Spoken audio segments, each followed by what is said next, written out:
wabarakatuh. Perkenalkan, nama saya Linkan Salsadia dari Fakultas Ekonomi dan Bisnis, Program Studi Akuntansi Universitas Pancasakti Tegal. Video ini saya buat untuk memenuhi tugas mata kuliah Etika Bisnis dan Profesi. Di sini saya akan mempresentasikan terkait kasus whistleblowing yang terjadi pada Dinas Pemadam Kebakaran di Kota Depok, yaitu tentang pengungkapan fasilitas damkar yang rusak oleh petugas internal.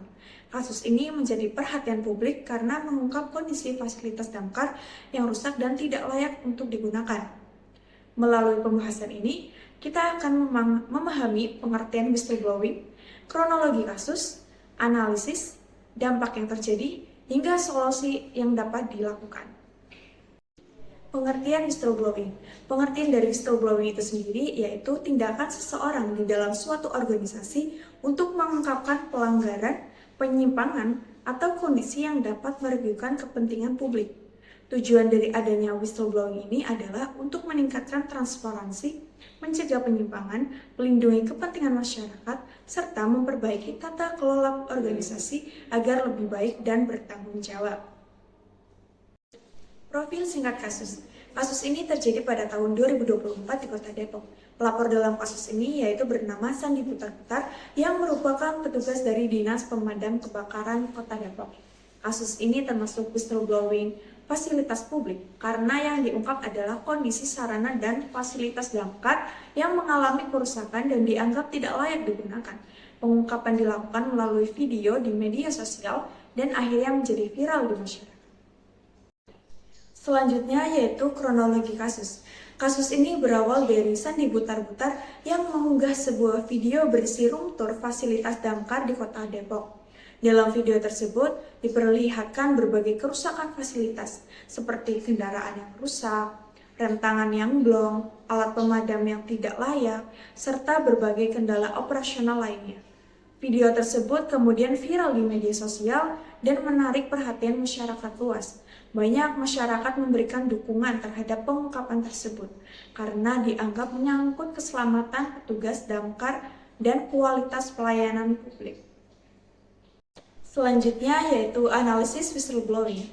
Jika dianalisis, kasus ini memenuhi unsur whistleblowing.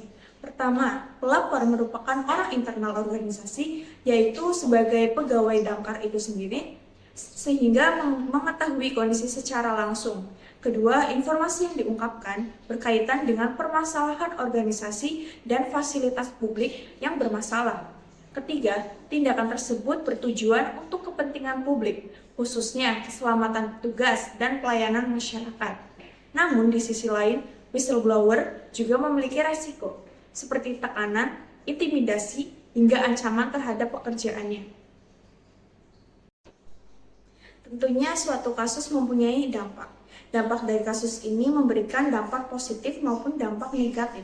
Dampak positif itu sendiri yaitu masyarakat menjadi mengetahui kondisi sebenarnya dari fasilitas damkar di daerah Depok, sehingga mendorong adanya transparansi dan perhatian pemerintah terhadap pelayanan publik.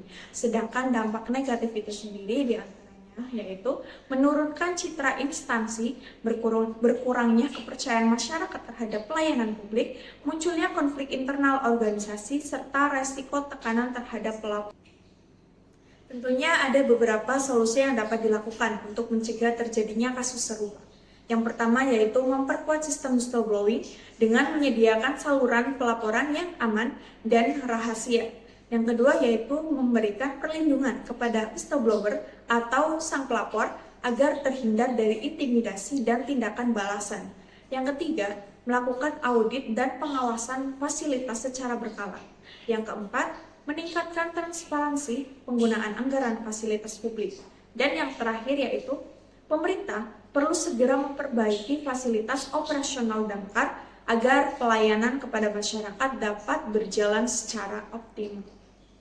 Kesimpulan dari adanya kasus whistleblowing yang terjadi di damkar di Kota Depok menunjukkan bahwa whistleblower memiliki peran penting dalam meningkatkan transparansi, mengungkapkan permasalahan organisasi, dan memperbaiki pelayanan publik. Melalui pengungkapan kondisi fasilitas yang rusak, masyarakat menjadi mengetahui adanya masalah dalam sarana operasional damkar. khususnya di Kota Depok. Namun, kasus ini juga menunjukkan bahwa whistleblower atau sang pelapor masih menghadapi berbagai resiko setelah melakukan pengungkapan. Karena itu diperlukan perlindungan dan sistem pengawasan yang baik agar whistleblowing dapat menjadi sarana perbaikan organisasi dan pelayanan publik. Sekian pembahasan mengenai kasus whistleblowing pada Damkar di Kota Depok. Terima kasih yang telah menonton dari awal hingga akhir. Semoga dari adanya video ini bisa bermanfaat buat kita semua. Akhir kata, wassalamualaikum warahmatullahi wabarakatuh.